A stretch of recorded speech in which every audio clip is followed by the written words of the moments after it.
What's on, ladies and gentlemen? My name's Ross, I like games, and today we need to take a little bit of a look at a weird new Digimon. It is the first Susanoomon. It is the first Rainbow Digimon. Yeah, that's right. It was inevitable. It always happens. We've got a Rainbow Digivolution cost. And incidentally, we don't really even know what that means. We'll get there in a moment. So what we've got here is, and I should say our translations come from the lovely DigimonCard.dev and Ensan Gaming. They are both awesome. 15 cost to play usually is huge. 7 cost to Digivolve is huge. 15,000 power is huge. But we're talking about a level 7, and actually that is pretty average for a level 7.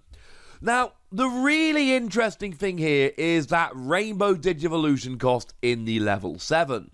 What I am assuming is that this means it can Digivolve from any colour.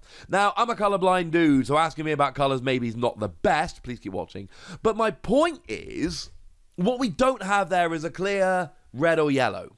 And we've seen Digimon that can evolve from 2 different colours. This isn't what it looks like. That is a very obvious and blatant rainbow pattern.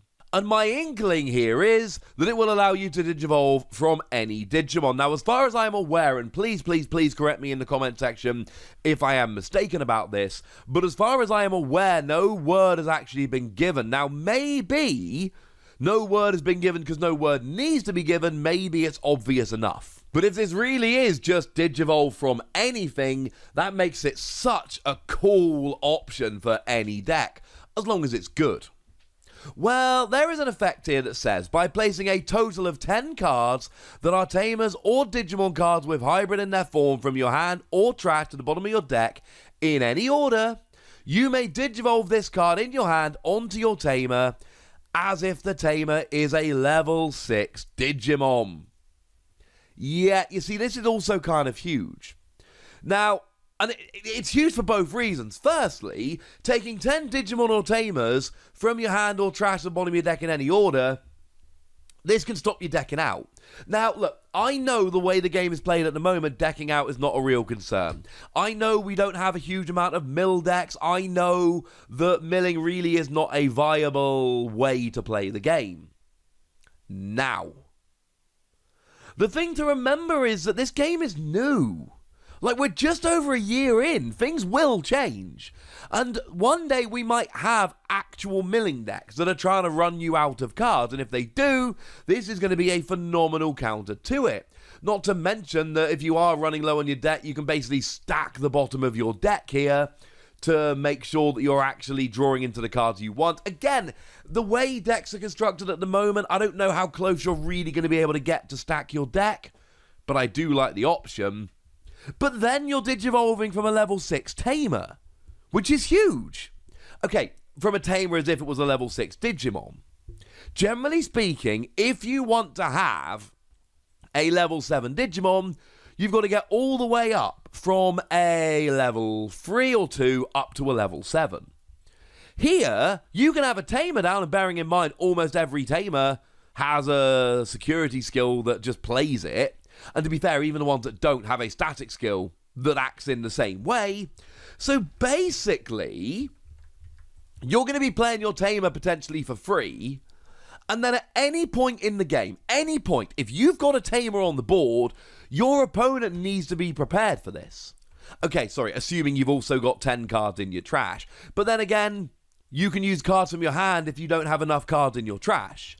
And now, if you've got a combination of 10 cards in your hand or trash and a Tamer on the field, your opponent has got to be prepared for this to hit the board. And this is a 15,000 power level 7.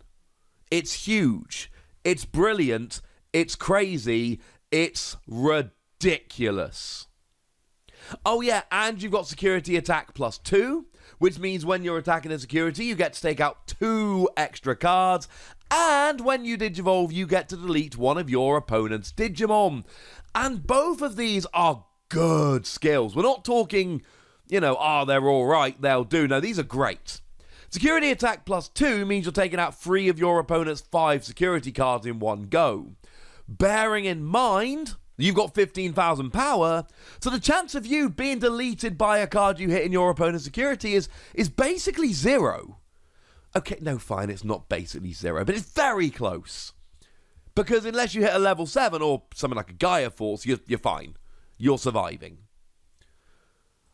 And you're taking out 3 security cards. And when you Digivolve, you're taking out one of your opponent's Digimon. And again, there's nothing here that limits it. It doesn't say one of your opponent's Digimon with this amount of power or less or more. It doesn't say one of your opponent's Digimon of this level. It just says one of your opponent's Digimon.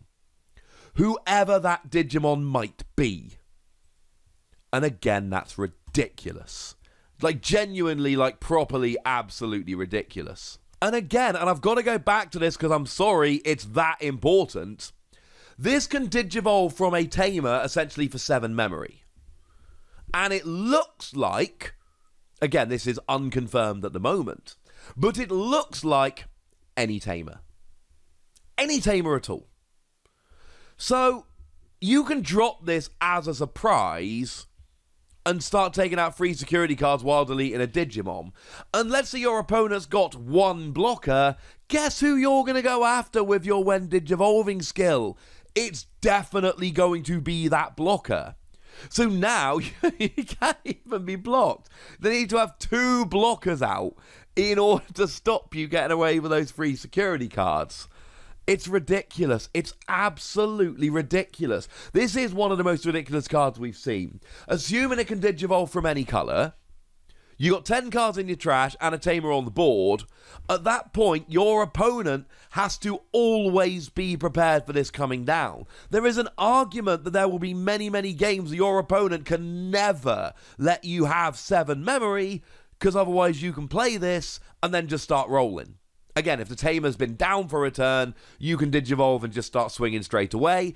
If it's a turn you play the Tamer, you can't, which is really important, because otherwise you could pay 2 memory to play a cheap Tamer, then 7 to play this, and for 9 memory you're rolling with security attack plus 3.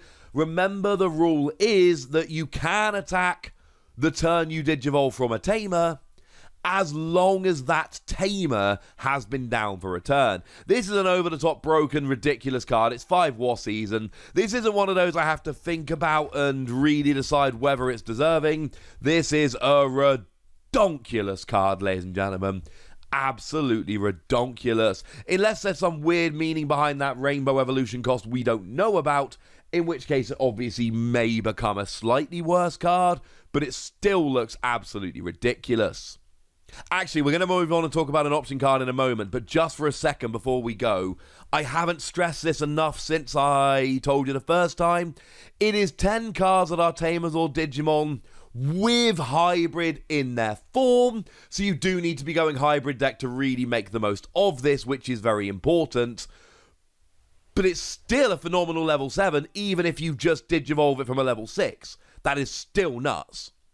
It's just when you can bring it in as a proper hybrid Digivolving from a Tamer, it gets to next level. But I just wanted to really stress, it is 10 cards that are Tamers or Digimon with hybrid in their form. There's an option card here as well, Ancient Evolution. It's a 0-cost card. If you have a Digimon with hybrid in its form, you can use this option card ignoring its colour requirements. I.e., as long as you've got any hybrid Digimon in play, you can always play this card.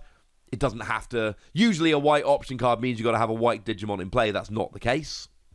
One of your level 4 Digimon can evolve into one Digimon card in your hand with the same colour and with 10 warriors in its type by paying its Digivolution cost and ignoring the level requirements. Oh. Well, that's pretty gosh darn good, ladies and gentlemen, now isn't it? That's pretty gosh darn good. It's a free card that basically lets you Digivolve any Digimon into a Digimon of the same colour with 10 warriors in its type. Now, I suppose at this stage we need to remind ourselves what we mean when we say 10 warriors, and we're basically talking Ancient Garurumon, Ancient Greymon, and Ancient Troymon. The ones what have Ancient in their name, I think is fair to say. Weirdly, not Susanoomon. But we're kind of talking about hybrid Digimon here, so this seemed like a fun one just to pop in on the end here. And this is kind of ridiculous. You know, you take a level 4 green Digimon, you Digivolve it straight into Ancient Troymon, and you've just jumped a stage, which is ridiculous. I mean, basically, it's just cheating evolution, right? Anytime you've got these 10 warriors, you can cheat up evolution. You can go from a level 4 straight up into a level 6. You gotta pay for it, but you'd have to pay if you went via a level 5. So yeah, it's a free option card that lets you skip the level 5 and go from a 4 right to a 6. And a lot of the reason I like this is a lot of the reason I like Susanoomon a moment ago. It's the fact that you can drop it as a surprise. In Digimon, in every card game really, you know the rules, you know the options, you're sitting down and you're trying to analyse, right, my opponent's got a couple level 4s on the field. How much memory can I give them? If I give them this much memory, what's the best play they can make, etc., etc. You're trying to make those predictions. And what a card like this does is it throws off those predictions. It allows your opponent to basically cheat and Digivolve a level 4 into a level 6. So you're sitting there going, well, hang on a second, they're not going to have a level 6, I'm fine. And then the next thing you know, Ancient Troymon's staring you in the face. That ain't good, ladies and gentlemen. That ain't good. It's quite a narrow use, but certainly Ancient Troymon is a Digimon that I like the look of a lot when BT6 drops over here. I know it's not been the best card in Japan, but it's been alright. It's seen a bit of playing success, and I certainly look forward to playing it. Well, I'm going to be playing at least 1 or 2 of these cards just in case. As a security card, it goes to your hand, which is perfect, because you don't want it to activate, right? It's free. So there's no resources being spent. Essentially here, this is just a really nice way of putting it in your hand so that when it's ready, you can just play it for nothing and you're good to go. So yeah, I really like the idea of playing this in an Ancient Troymon deck. And if I was playing one of the Ancient Garurumon or Ancient Wargreymon decks, maybe I'd want to play it in there as well. It's cheating evolution, ladies and gentlemen, and that's pretty good. So yeah.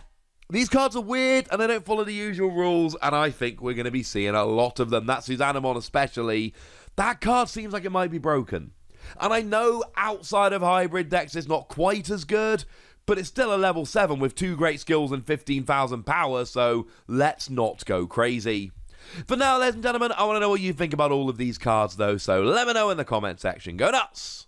Be nice! And then make sure you like this video, subscribe to this channel, follow me on Twitter at TheWasi. That's where we talk Digimon and a whole bunch of other card games. And please do consider checking out patreon.com/PTCG Radio, where you can support the channel, get some bonus podcasts and all kinds of fun things. But by far the most important thing as always, look after yourselves till next time, would ya? Thank you very much for watching. My name's Ross, and you've been watching Wasi Plays.